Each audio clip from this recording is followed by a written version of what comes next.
Жалал шаарынын аймагында расмий маалымат боюнча 54 аялдама бар. Алардын 30-у бүгүнкү күндө оңдоого муктаж болсо, 13-ü ижарага берилип кеткен. Аялдаманын ордун ижарага алгандар анын бир бөлүгүн коммерциялык багытта пайдалануу менен, калган бөлүгүндө адамдар үчүн ыңгайлуу шарт түзүүсү зарыл. Анткени менен ижарадагы айрым аялдамалар кароосуз калып, талкууланып жатканы байкалат. Ага карабастан 2018-жылы дагы бир топ аялдамалар ижарага берилген. 2018-жылы мындай эскиздик долбоор жактырылып, сода түйүнү менен деген. Ошонун негизинде дагы ижарага берилген аялдамалар. Бирок эми былтыр ушу Жалал Абад шаардык кеңеши тарабынан аялдамаларды бизнес жаатында пайдалануу боюнча пайдаланбай эле койсоңор болот эле деген сунушунун негизинде азыр эми соода түйүнү жок аялдаманын эскиздик долбоору даярдалып, Жалал Абад шаарынын казынасына аялдамалардын ижара акысынан жыл сайын 235 000 сом каражат түшөт. Мындай ижарага берүү дээрлик 20 жылдан бери улантылат. Быйыл жергиликтүү бюджеттен аялдамаларды куруу жана оңдоп түзөө үчүн болгону 600 000 сом бөлүнгөн. Жогорудагы суммага заманбап бир нече гана аялдама курууга болот.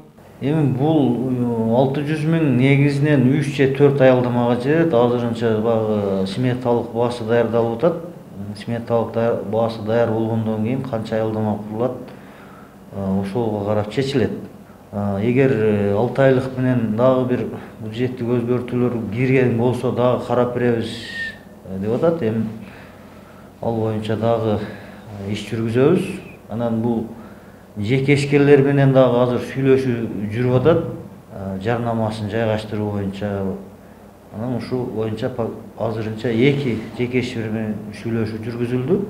Адистердин берген маалыматына таянсак, коомдук транспорттор каттаган көчөлөрдө 400 метрден 600 метрге чейинки аралыкта бирден аялдама болушу зарыл. Ал эми Жалал Абад шаарында аялдамалардын саны жетишпеген аз келгенсип, бар аялдамаларда алып салынган учурлар кездешет. Азыр мен Жалал Абад шаарынын Жусуп Бакиев көчөсүндө турам. Дал ушул мен турган жерде буга чейин атайын бир чоң аялдама болгон ушул жерде.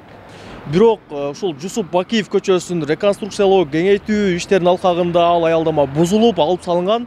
Андан кийин эмнегедир бул жайга кайрадан аялдама курулган эмес. Шаардагы кеңейтүү иши жүргөн көчөлөрдүн басымдуусунда аялдама эске алынган эмес. Шаардагы аялдаманын аздыгынан адамдар өздөрүнө ыңгайлуу болгон жайлардан эле коомдук транспорттарга чыгат. Мындай башаламандыктар шаарда унаа тыгындарын жаратууга өбөлгө түзөт. Остановкаларды ыңгайлуу шартта куруш керек. Жамгыр жааганда да үстү суу болбой турган даражада зонтик менен куруп бериш керек да. Аялдамадан токтоп алса шаарда деле анча пробка азаят го дейм, какой-то 1% азайса керек менин оюмча. Ар жерге эле келип токтоп эле шарттар албастан, башка кылбастанчы башалама болбойт го дейм. Аялдамадан башка жайга токтогон коомдук транспорттарга 1000 сом өлчөмүндө айып каралган. Анткени менен аялдамалардын жана жол кыймылынын коопсуздугун көзөмөлдөгөн кызматкерлердин жетишпестиги маселени ачык бойдон калтырып келет.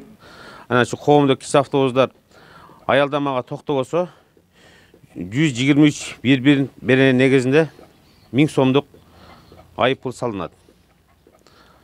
Өзгөчө азыркы убакта Ленин көчөсүндө болгон бир 2 аялдама бар. Спутникте 2 аялдама бар. Анан Суму шарчасында Пушкина дагы сунуштар берип жатабыз. Обул больницанын астында дагы 2 аялдама курууну. Если жолдон көрүп калган болсок, туура эмес токтоткан болсок, маршрутта иштеп аткан убакта көрүп калган болсок, сөзсүз түрдө административдик протоколдор түзүлөт. Жалал Абад шаарында кеминде дагы 30 аялдама куруу зарылчылыгы бар. Бул сандар шаардын негизги аймагына гана тиешелүү.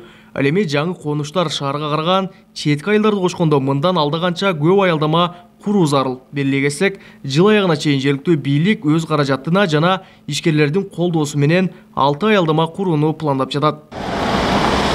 Кабылбек Үшкөнбай, Тынчбек Дуулдаев, Жалал Абад облусу.